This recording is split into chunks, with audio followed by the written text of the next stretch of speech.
एक तरफ नीतीश कुमार का इंडिया गठबंधन जिसके दावे किए जा रहे हैं कि बिहार में 16 और बेंगलोर में 26 दल, आने वाले महाराष्ट्र में 36 दलों का ये गठबंधन बढ़ करके हो जाएगा, तो वहीं दूसरी तरफ एनडीए 38 दलों के गठबंधन के साथ अपनी बैठक कर रहा था।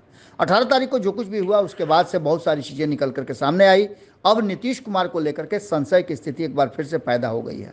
नीतीश कुमार का एक बड़ा वोट बैंक जो अति पिछड़ा समाज है वो नीतीश कुमार का शुरू से ही सपोर्ट करता रहा है, लेकिन जब से नीतीश कुमार महागठबंधन में वापस आए हैं तब से अति पिछड़ा समाज अपने लिए जगह खोज रहा था।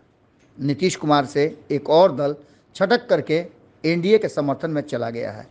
ये नीतीश कुमार के लिए कितना नुकसानदेह होगा ये देखना आगे 2024 में होगा, लेकिन उससे पहले आपको बता दें कि नीतीश कुमार को कोऑर्डिनेशन नहीं दिए जाने के कारण, नीतीश कुमार को कमान नहीं मिलने के बाद काफ़ी नाराज उनके छोटे भाई कहे जाने वाले, यानी कि जिस तरह से नीतीश कुमार ने पिछड़ा और अति पिछड़ा को अपने साथ रखा है, अति पिछड़ा समाज के एक बड़े नेता हैं विद्यापति चंद्रवंशी, जिन्होंने भारतीय जनता पार्टी और नरेंद्र मोदी को सपोर्ट किया है। वहीं इंडिया के द्वारा यानी जो गठबंधन नरेंद्र मोदी के विरुद्ध बना था उसमें नीतीश कुमार के हाथ में कमान नहीं दिए जाने को लेकर के काफ़ी नाराज दिखे। अब देखना दिलचस्प होगा कि क्या कुछ निकल के सामने आता है। हमारे साथ बातचीत के दौरान उन्होंने और भी कई बातें बताई और इस पूरे दोनों गठबंधन में क्या कमियां हैं और कैसे 2024 में एक दूसरे पर प्रभाव बनाएंगे, इस बात को भी उन्होंने बड़ी बारीकी से रखा है। सुनिए क्या कह रहे हैं विद्यापति चंद्रवंशी। देखिए, अभी जो परिस्थितियां हैं इस देश में और नरेंद्र मोदी माननीय प्रधानमंत्री जी के विरुद्ध में जो ये आज एक जंबाड़ा बना करके उन्हें हटाने का प्रयास हो रहा है, लेकिन भले ये लोग राजनीतिक दल कर रहे हैं, लेकिन जहाँ तक मेरा व्यक्तिगत राय है ऐसा महसूस करता हूँ मैं कि जनता जो है, आम जनता जो है, जो वोटर्स हैं, इसका एक बहुत बड़ा वर्ग है जो जिसमें माननीय प्रधानमंत्री जी की लोकप्रियता अभी घटी नहीं है। और यही सबसे बड़ा मुख्य कारण है कि जो आज जो ये गठबंधन है जिसका नाम इन लोगों ने इंडिया रखा है, वो आज जो है काफ़ी परेशान है और उनके बीच में भी आपसी बहुत तरह के विवाद हैं जो सुलझ नहीं रहा है।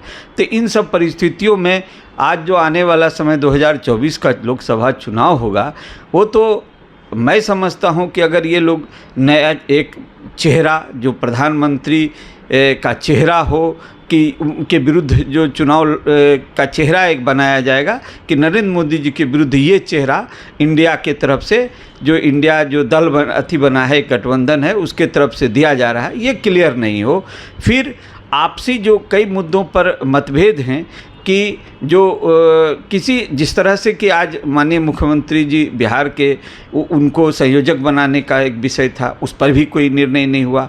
फिर कई जगह पर कई तरह के विवाद हैं। ये सभी बिंदुओं को देखने से ऐसा लगता है कि ये इंडिया जो एक गठबंधन बना है इसमें सामंजस्य नहीं है। इसलिए आने वाले समय में यदि सामंजस्य कर पाते हैं तो शायद नरेंद्र मोदी जी के विरुद्ध में ये लोग खड़ा होने का एक प्रयास करेंगे। उसमें भी इन लोगों को एक चेहरा देना होगा जो माननीय प्रधानमंत्री जी के चेहरा के माने इस तरह से उनके चेहरा के सामने खड़ा होकर के उनको चैलेंज कर सके, वैसा चेहरा देना होगा जो कि कहीं माने ऐसा व्यक्तित्व जो है जो नज़र नहीं आ रहा है इस विपक्षियों के बीच में, वो देखने का विषय है। आगे इससे हम लोग देखेंगे। कहा जा रहा है कि बेंगलोर में जो महागठबंधन की बैठक थी उसमें नीतीश कुमार का पोस्टर बार हुआ, उसमें लोग कर रहे हैं। नहीं, इन्हीं सब बिंदुओं पर हमने कहा कि ये आपसी सामंजस्य नहीं है, जिस कारण कि इस सब तरह का मतभेद देखने के लिए मिलता है। जहाँ तक माननीय मुख्यमंत्री जी को संयोजक बनाने की बात थी और उनको एक चेहरा बनाने की बात थी देश में नेतृत्व के नरेंद्र मोदी जी के विरुद्ध में, तो वो सब आपसी तालमेल इन्हीं बिंदुओं पर तो हमने कहा कि ये चीज़ दिख नहीं रहा है, जिस कारण कि ये जो इंडिया नाम के गठबंधन बनाए हैं ये लोग, ये कितना सफल होगा ये तो देखने का चीज़ होगा। सीट शेयरिंग कैसे होगी? देखिए वो सब लंबी अभी समय है, उस सब बिंदुओं पर बाद में होगा। अभी तो जहाँ तक है सामंजस्य ही नहीं बैठ रहा है, तभी सीट शेयरिंग की बात अब तो चाचा भतीजा एक साथ हो गए। नहीं ठीक है, देखिए चाचा भतीजा का जहाँ तक सवाल है उसमें मेरा ये कहना है कि जो चिराग पासवान जी हैं, चूँकि उनके वारिस हैं, ठीक है, समाज इस देश का जो एक संस्कृति है, उस संस्कृति में ये हमेशा देखा जाता है कि वारिस जो है होता है, जो उसी को उत्तराधिकारी लोग मानते हैं मानसिक रूप से। और वही चीज़ देखने के लिए अभी मिल रहा है कि भले चाचा ने पूरे जीवन उनके साथ माननीय जो रामविलास पासवान, स्वर्गीय रामविलास पासवान जी के साथ बिताया, लोजपा में बिताया, लेकिन आज जो संस्कृति है इस देश की, उसमें तो यही जो था परिपाटी, उस परिपाटी ही सामने आई। और चिराग जी का जो मेहनत है और उनका जो ये है बर्ताव है, व्यवहार है, उसी का फ़ायदा आज उन्हें मिल रहा है। लेकिन चिराग और पारस दोनों एक ही सीट से दावा कर रहे हैं कि नहीं, देखिए वो सब जो है, वो सब विषय जो है लगभग क्लियर है कि चिराग ही लड़ेंगे हाजीपुर, ये सब क्लियर है। और सरकार में अभी जो भारतीय जनता पार्टी है उन्हें सीट चाहिए, वो एक भी सीट जो है किसी तरह रिस्क में नहीं लेना चाहती है, इसलिए।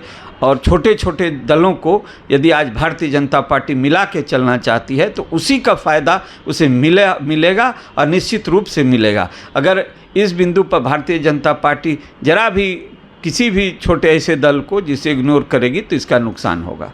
अगर ये वीडियो पसंद आई और वह बिहार के राजनीति और बिहारियत से सरोकार रखेनी तो सब्सक्राइब बटन दबा के चैनल के सब्सक्राइब कर ली। ओजे एगो घंटी बा, ओकरा बटन दबा देला से कुल सटीक और मारक खबर रुआ मुफ्त में मिल जाई।